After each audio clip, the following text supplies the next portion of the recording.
మరి మనం ఏంటంటే దేవుని వాక్య ప్రకారం విజ్ఞాపన చేయడం, ప్రార్థించడం, స్తుతించడం మన వంతు, సక్సెస్ ఇవ్వడం ఆయన వంతు. మన పని మనం చేయాలి, దేవుని పాట దేవుడు చేస్తాడు. మనం ప్రార్థనే లేకుండా ఉంటే, దుఃఖమే లేకపోతే ఓదార్పే లేదు, ప్రార్థనే లేకపోతే జవాబే లేదు. నాకు మొరపెట్టుకునే నీకు నీవు గ్రహింపని నీ గొప్ప గూఢమైన సంగతిని నీకు తెలియజేస్తాను. సో మనమందరం, నేను ఈ ప్రార్థన మనవులలో రాశాను, దేవుడు 204 దినాలు కాపాడాడు. 205 రోజు, మన ముందు ఇంకా 160 రోజులు ఉంటున్నాయి. 365లో 205 పోయి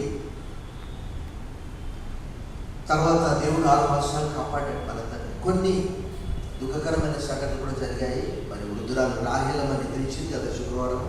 ఆ కుటుంబం కొరకు కూడా మనం ప్రార్థించాం.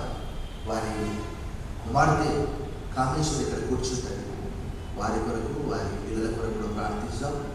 ఇంకా ఎవరైనా దుఃఖంలో ఉంటే, అస్వస్థతగా ఉంటే వారి కొరకు కూడా మనం ప్రార్థించి, ప్రభువు కూడా అలా చేశాడు కాబట్టి మనం ఈ బైబిల్లో రాయబడ్డ రీతిగా మన జీవితాల్లో, మన సంఘ జీవితాల్లో, వ్యక్తిగత జీవితాల్లో సక్సెస్ను పొందుకుందాం.